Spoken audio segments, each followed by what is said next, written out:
ओम नमः शिवाय। जय भोलेनाथ जी। हर हर महादेव। दोस्तों, आज की इस वीडियो में हम बात करने वाले हैं कि आप लोगों को महाशिवरात्रि के व्रत में क्या क्या खाना है और क्या नहीं खाना है, और कौन सी वह एक चीज ऐसी है जो आपको महाशिवरात्रि के दिन खानी भी है और भगवान भोलेनाथ जी को चढ़ानी भी है, जिसे आपको खाने और भगवान भोलेनाथ जी को चढ़ाने से पूरे साल आपके घर में भगवान भोलेनाथ जी की कृपा बनी रहेगी और आपके घर में पूरे साल पैसा आता रहेगा। तो दोस्तों, जो महाशिवरात्रि होती है वह गंगा जल की हर एक बूंद की तरह पवित्र मानी गई है, शुभकारी मानी गई है। हमारे हिंदू परंपरा में शिवरात्रि का बहुत महत्व है और यह पर्व फाल्गुन मास के कृष्ण पक्ष की चतुर्दशी को मनाया जाता है। भगवान भोलेनाथ जी भोले भंडारी हैं। वे एक लोटा जल से भी प्रसन्न हो जाते हैं, मात्र एक बेलपत्र से भी अति प्रसन्न हो जाते हैं। लेकिन भगवान भोलेनाथ जी शीघ्र ही गुस्सा भी हो जाते हैं। जहां भगवान भोलेनाथ जी को कुछ चीज प्रिय है तो वहीं कुछ चीज आप यह भी हैं। कुछ चीज ऐसी हैं जिनका भगवान भोलेनाथ जी की पूजा में अगर इस्तेमाल ना किया जाए तो भगवान भोलेनाथ जी का पूजन अधूरा रह जाता है। वही कुछ चीजें ऐसी होती हैं जो अगर अनजाने में आप भगवान भोलेनाथ जी को अर्पित कर देंगे तो उससे भगवान भोलेनाथ जी आपसे रुष्ट हो जाएंगे। इसलिए भगवान भोलेनाथ जी की पूजा करते समय कुछ बातों का विशेष ध्यान रखना चाहिए। आज के इस वीडियो में हम आपको बताएंगे कि महाशिवरात्रि के पावन पर्व पर क्या करें क्या ना करें, कौन सी ऐसी वस्तुएं हैं जो भगवान भोलेनाथ जी को अति प्रिय हैं और कौन सी ऐसी वस्तु है जो भगवान भोलेनाथ जी को बिल्कुल भी प्रिय नहीं है, और कौन सी वस्तु है जो भगवान भोलेनाथ जी को भूल से भी अर्पित नहीं करना चाहिए। दोस्तों, वीडियो आगे शुरू करें उससे पहले भगवान भोलेनाथ जी के सच्चे भक्त द वास्तुशास्त्र वॉइस चैनल की इस वीडियो को एक लाइक अवश्य कर दें और कमेंट बॉक्स में जय भोलेनाथ जी अवश्य लिख दें, जिससे कि भगवान भोलेनाथ जी का आशीर्वाद आपको सीधे प्राप्त हो सके। तो दोस्तों, सबसे पहले जानते हैं कि महाशिवरात्रि के पावन पर्व पर क्या करना चाहिए जिससे कि भगवान भोलेनाथ जी और माता पार्वती का आशीर्वाद सीधे आपको प्राप्त हो। महाशिवरात्रि के दिन भगवान भोलेनाथ जी की पूजा सफेद या लाल रंग के वस्त्र धारण करके ही करें। सफेद और लाल रंग के वस्त्र धारण कर भगवान भोलेनाथ जी का पूजन करना बहुत ही शुभ माना जाता है। यदि संभव हो तो इस दिन पूजा में बिना सिले हुए वस्त्र पहने महाशिवरात्रि के पावन पर्व पर भगवान भोलेनाथ जी के शिवलिंग का पूजन अवश्य ही करें। शास्त्रों के अनुसार महाशिवरात्रि के दिन ही भगवान भोलेनाथ जी शिवलिंग के रूप में प्रकट हुए, इसलिए इस दिन शिवलिंग का पूजन करना सबसे ज्यादा श्रेष्ठ माना जाता है। सफेद और लाल रंग के वस्त्र धारण कर भगवान भोलेनाथ जी का पूजन करना बहुत ही शुभ माना जाता है। यदि संभव हो तो इस दिन पूजा में बिना सिले हुए वस्त्र पहने महाशिवरात्रि के पावन पर्व पर भगवान भोलेनाथ जी की शिवलिंग का पूजन अवश्य ही करें। शास्त्रों के अनुसार महाशिवरात्रि के दिन ही भगवान भोलेनाथ जी शिवलिंग के रूप में प्रकट हुए, इसलिए इस दिन शिवलिंग का पूजन करना सबसे ज्यादा श्रेष्ठ माना जाता है। शिवलिंग का पूजन करने से भगवान भोलेनाथ जी और माता पार्वती की असीम कृपा प्राप्त होती है। वैसे तो महाशिवरात्रि पर भगवान भोलेनाथ जी का पूजन रात्रि के चारों पहर में किया जाता है। दोस्तों, इस बार पंचांग के अनुसार फाल्गुन माह के कृष्ण पक्ष की चतुर्दशी तिथि की शुरुआत 8 मार्च रात में 9:47 से होगी। इस तिथि का समापन अगले दिन 9 मार्च शाम 6:17 पर होगा। महाशिवरात्रि व्रत के दिन भगवान भोलेनाथ जी की उपासना निशिता काल में की जाती है, इसलिए महाशिवरात्रि व्रत इस साल 8 मार्च 2024 शुक्रवार के दिन रखा जाएगा। दोस्तों, अब बात करते हैं कि आप लोग किस पहर में कितने समय पूजन कर सकते हैं। प्रथम पहर पूजन समय 8 मार्च को शाम 6:25 से शुरू होगा और समापन रात 9:28 को होगा। दूसरा पहर पूजन समय 8 मार्च को रात 9:28 से शुरू होगा और समापन 9 मार्च को रात 12:31 पर होगा। तीसरे पहर पूजन समय मार्च को रात 12:31 से शुरू होगा और समापन सुबह 3:34 पर होगा। दोस्तों, महाशिवरात्रि का मतलब है भगवान भोलेनाथ जी का रात्रि के समय पूजन करना। इससे भगवान भोलेनाथ जी अति शीघ्र ही प्रसन्न हो जाएंगे और आपको मनचाहा वरदान देंगे। महाशिवरात्रि पर भगवान भोलेनाथ जी के साथ माता पार्वती जी की पूजा भी अवश्य ही करें। ऐसा करने से आपको भगवान भोलेनाथ जी के साथ माता पार्वती जी का भी आशीर्वाद प्राप्त होगा। महाशिवरात्रि के दिन भगवान भोलेनाथ जी के शिवलिंग पर बेलपत्र अवश्य ही अर्पित करें। बेलपत्र भगवान भोलेनाथ जी को अति प्रिय है। बेलपत्र के बिना भगवान भोलेनाथ जी का पूजन अधूरा माना जाता है। बेलपत्र एक पत्ता नहीं माना जाता। एक दांडी में जो 3 पत्ते जुड़े हैं उन्हें बेलपत्र कहा जाता है। एक दांडी में 3 जुड़े हुए बेलपत्र ही शिवलिंग पर अर्पित करें और चंदन से उस पर ओम नमः शिवाय लिख करके अर्पित करें। ऐसा करने से भगवान भोलेनाथ जी की कृपा प्राप्त होती है। महाशिवरात्रि के दिन भगवान भोलेनाथ जी को पूजा में अक्षत अर्पित करें। ऐसा करने से आपको भगवान भोलेनाथ जी का आशीर्वाद प्राप्त होगा। इस दिन रात्रि में भगवान भोलेनाथ जी का जागरण अवश्य करना चाहिए, जिससे आपको महाशिवरात्रि का पूर्ण फल प्राप्त हो सके। महाशिवरात्रि के दिन भगवान भोलेनाथ जी की पूजा करने से पहले भगवान श्री गणेश, भगवान कार्तिकेय, नंदी जी और माता पार्वती का पूजन अवश्य ही करना चाहिए, नहीं तो आपको पूजा का फल प्राप्त नहीं होगा।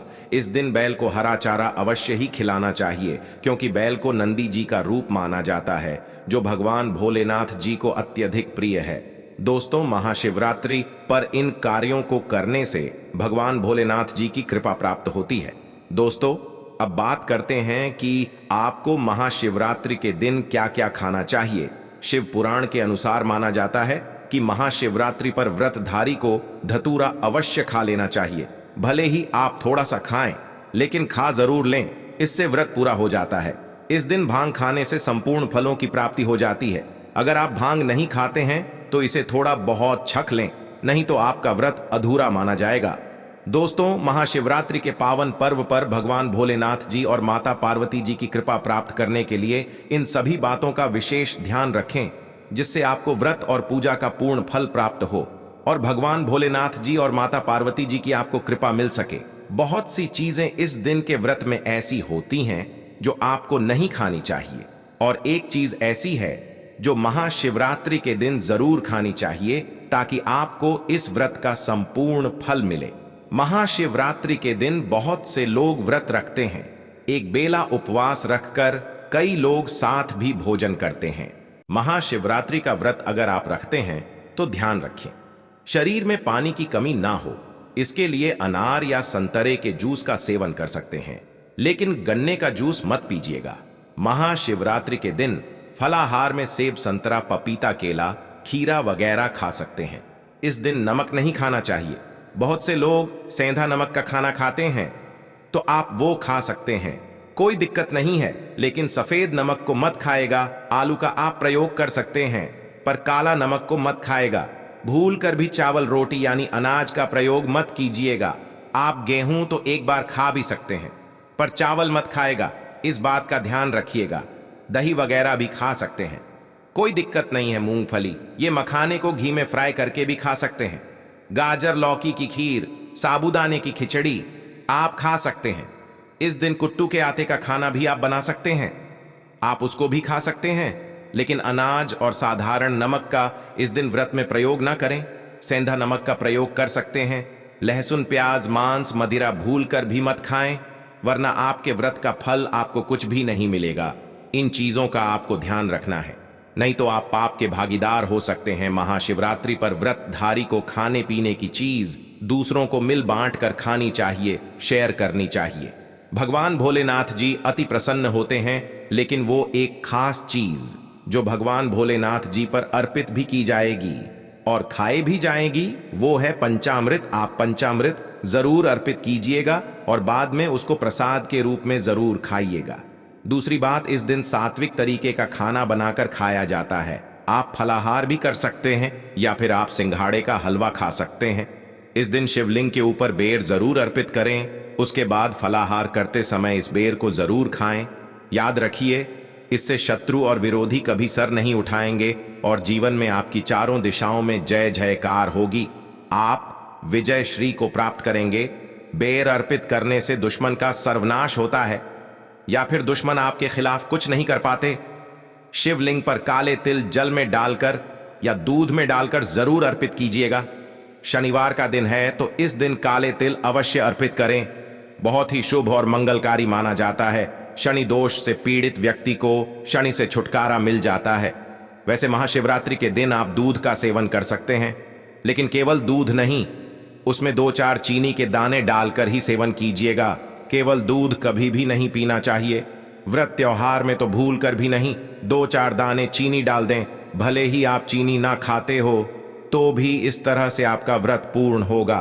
दोस्तों, आप बात करते हैं कि आप लोगों को महाशिवरात्रि के व्रत कैसे रखना, किन किन बातों को आपको ध्यान रखना है, पूरी जानकारी इस वीडियो में आगे हम बताने वाले हैं। दोस्तों, वीडियो शुरू करें। सबसे पहले भगवान भोलेनाथ जी और माता पार्वती जी के सच्चे भक्त द वास्तुशास्त्र वॉइस चैनल की इस वीडियो को एक लाइक अवश्य करें और कमेंट बॉक्स में जय भोलेनाथ जी और जय माता पार्वती जी अवश्य लिखें, जिससे भगवान भोलेनाथ जी और माता पार्वती जी का आशीर्वाद आप और आपके परिवार पर सदैव बना रहे। तो दोस्तों, महाशिवरात्रि पर गलती से भी ऐसे व्रत कभी मत रखना और ना ही महाशिवरात्रि पर यह 5 गलती करना, नहीं तो पूरी जिंदगी बर्बाद रहेगी। भगवान भोलेनाथ जी हमेशा हमेशा के लिए रूठ सकते हैं। यह गलती नजरअंदाज बिल्कुल भी ना करें। तो दोस्तों, महाशिवरात्रि किसी भी शुभ मुहूर्त में पड़े, लेकिन आप ये गलती कभी मत करना। महाशिवरात्रि के दिन खास तौर से व्रत रखते समय इस बात का ध्यान आपको होना चाहिए। शिवरात्रि के दिन यह 5 गलती करना आपको भारी पड़ सकता है। इस दिन भगवान भोलेनाथ जी और माता पार्वती जी की पूजा शुभ काल के दौरान ही करना चाहिए। तो ऐसे में हम ये जानते हैं शिवरात्रि पर क्या गलतियां नहीं करना चाहिए जिससे भगवान भोलेनाथ जी क्रोधित ना हो। तो चलिए जानते हैं दोस्तों, शिवरात्रि के दिन क्या करें। महाशिवरात्रि के दिन व्रत करें और सुबह जल्दी उठे, स्नान करें और साफ सुथरे कपड़े पहने। शुभ काल में मंदिर जाकर भगवान भोलेनाथ जी को जल और दूध चढ़ाएं। इस दिन भगवान भोलेनाथ जी का ध्यान करें। ओम नमः शिवाय मंत्र का जाप अवश्य करें। इस दिन आपको भोजन ग्रहण नहीं करना है, इसीलिए अगर आपने व्रत किया है तो सिर्फ फल खाकर ही व्रत पूरा करें और हो सके तो पूरा दिन फल भी खाएं और दूसरे दिन व्रत छोड़ें। अगर आपसे नहीं हो पा रहा तो आप एक समय में भोजन कर सकते हैं। दोस्तों, वीडियो आगे शुरू करें। सबसे पहले भगवान भोलेनाथ जी के सच्चे भक्त दा वास्तुशास्त्र वॉइस चैनल की इस वीडियो को एक लाइक अवश्य कर दें और कमेंट बॉक्स में जय भोलेनाथ जी अवश्य लिख दें, जिससे कि भगवान भोलेनाथ जी का आशीर्वाद आपको सीधे प्राप्त हो सके। दोस्तों, सच्चे दिल से इस नियम को मानने वाला व्यक्ति भगवान भोलेनाथ जी को बहुत ही प्रिय होता है।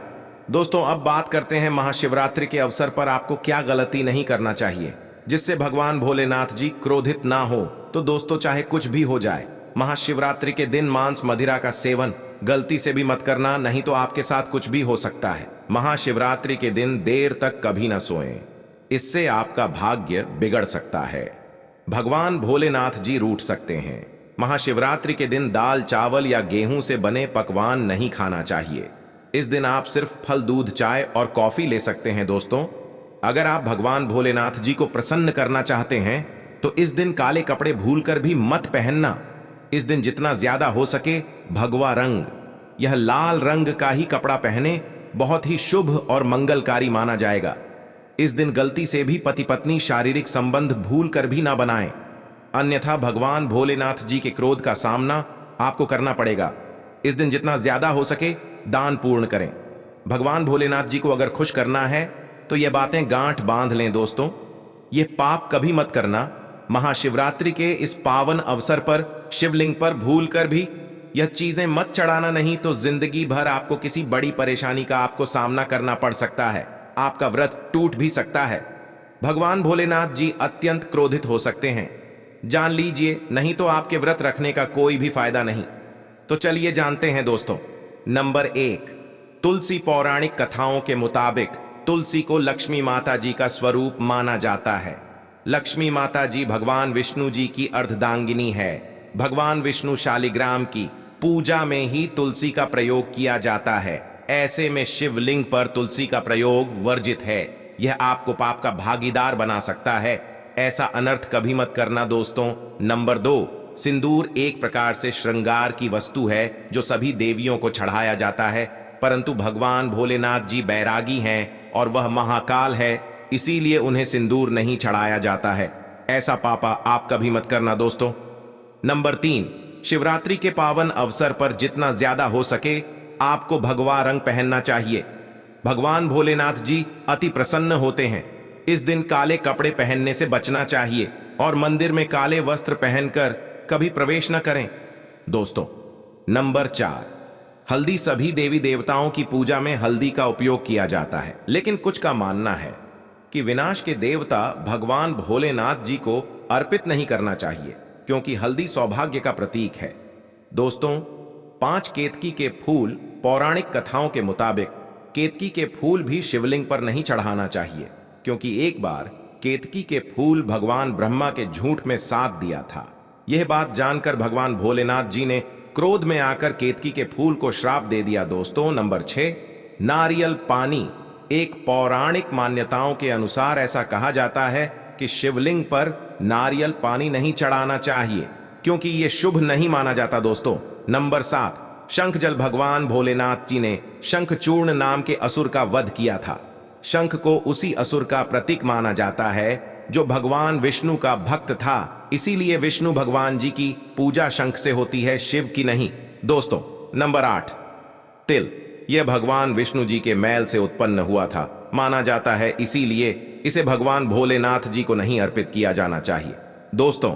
नंबर 9, टूटे हुए चावल। भगवान भोलेनाथ जी को अक्षत यानी साबुत चावल अर्पित किए जाने के बारे में शास्त्रों में लिखा है, टूटा हुआ चावल अपूर्ण और अशुद्ध होता है, इसीलिए यह भगवान भोलेनाथ जी को नहीं चढ़ता। आप ऐसा अनर्थ सेट करना, चावल चढ़ाने से पहले ध्यान से देख लें कहीं चावल टूटा हुआ ना हो, खासतौर से शिवरात्रि पर यह चीजें भगवान भोलेनाथ जी को चढ़ाने से भी व्यक्ति का भाग्य चमक उठता है। भगवान भोलेनाथ जी होते हैं अति प्रसन्न। तो चलिए जानते हैं दोस्तों। नंबर 11, गंगा जल। भगवान विष्णु जी के चरणों से निकली और भगवान भोलेनाथ जी की जटा से धरती पर उतरी है, इसीलिए सभी नदियों में गंगा परम पवित्र। गंगा जल से भगवान भोलेनाथ जी का अभिषेक करने से मानसिक शांति और सुख की प्राप्ति होती है दोस्तों। नंबर 12, गन्ने का रस और का प्रतीक माना जाता है। शास्त्रों में इसे बहुत ही पवित्र माना गया है। प्रेम के देवता कामदेव का धनुष गन्ने से बना है। देव प्रबोधनी एकादशी के दिन गन्ने का घर बनाकर भगवान विष्णु जी की देवी तुलसी की पूजा की जाती है दोस्तों। नंबर 13, 3 पत्तों वाला बेलपत्र। 3 पत्तों वाला बेलपत्र जो कटाफटा नहीं हो, ऐसा भगवान भोलेनाथ जी को चढ़ाएं। 3 पत्तों वाला बेलपत्र त्रिदेव ब्रह्मा विष्णु महेश का प्रतीक माना जाता है। महाशिवरात्रि के अवसर पर बेलपत्र अर्पित करने से शिवलोक की प्राप्ति होती है, ऐसा पुराणों में बताया गया है दोस्तों। नंबर 14, धतूरे का फूल। धतूरे के फल के समान धतूरे का फूल भी भगवान भोलेनाथ जी को प्रिय है। इसका कारण यह है कि यह सफेद होता है और औषधीय कारणों से गुणकारी होता है। मानसिक शांति के लिए धतूरे के पुष्प को शिवलिंग पर अर्पित करें दोस्तों। नंबर 15, चांदी के नाग नागिन के जोड़े। कि ग्रहों के अशुभ प्रभाव के कारण घर में सुख शांति की कमी और आर्थिक परेशानियों को दूर करने के लिए महाशिवरात्रि के अवसर पर भगवान भोलेनाथ जी को नाग नागिन के जोड़े समर्पित करें। इससे काल सर्प और नाग दोष समाप्त होता है दोस्तों। नंबर 16, धतूरा। भांग की तरह धतूरा भी एक जड़ी बूटी है। भगवान भोलेनाथ जी के सिर पर चढ़े विष के प्रभाव को दूर करने के लिए धतूरे का प्रयोग भी किया गया था, इसीलिए भगवान भोलेनाथ जी को धतूरा भी प्रिय है।